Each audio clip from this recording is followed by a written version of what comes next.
High, আজ দেখাবো মুগ ডাল দিয়ে লাউয়ের ঘন্টের রেসিপি। লাউয়ের ঘন্টের জন্য লাগবে লাউ, মুগ ডাল, ধনেপাতা আর লঙ্কা। তারপর কড়াইতে তেল দিয়ে তেল গরম হয়ে গেলে ফোড়নে দিতে হবে শুকনো লঙ্কা ও জিরে। তারপর শুকনো লঙ্কা ও জিরেটা একটু ভাজা ভাজা করে নিয়ে দিয়ে দিতে হবে মুগ ডালটা। মুগ ডালটা দিয়ে মুগ ডালটাকে আগে ভেজে নিতে হবে। লক্ষ্য রাখতে হবে মুগ ডাল ভাজার সময় যেন পুড়ে না যায়। তারপরে লাউটাকেও দিয়ে দিতে হবে। লাউ দিয়ে লাউটা ডালের সাথে ভালো করে মিশিয়ে নিতে হবে।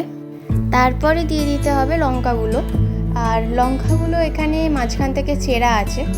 তারপরে দিতে হবে 2 চামচ নুন, 1 চামচ হলুদ এবং 1 চামচ চিনি। এটা তোমরা তোমাদের পরিমাণ অনুযায়ী দিও। তারপর সব কিছুকে আবারও ভালো করে মিশিয়ে নিয়ে ঢাকা দিয়ে সিদ্ধ হতে দিতে হবে।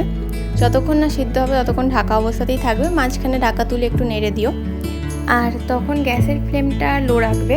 তারপরে ডাল এবং লাউ সিদ্ধ হয়ে গেলে ঢাকা খুলে তারপরে দিয়ে দিতে হবে ধনেপাতা কুচিটা। তারপর আবার সব কিছুকে ভালো করে মিশিয়ে নিয়ে যে জলটা আছে সেই জলটা শুকিয়ে নিতে হবে। এখানে কিন্তু জল দেওয়া হয়নি, লাউ সিদ্ধর সময় যে জলটা ছিল সেই জলটাই এখানে দেখতে পাচ্ছ। তো তারপরে ওই লাউয়ের থেকে বেরোনো যে জলটা ওইটাকে শুকিয়ে নিলেই তৈরি হয়ে যাবে মুগ ডাল দিয়ে লাউয়ের ঘন্ট। কেমন লাগলো আজকের এই রেসিপিটা অবশ্যই জানিও। আজ এখন চলি, টাটা।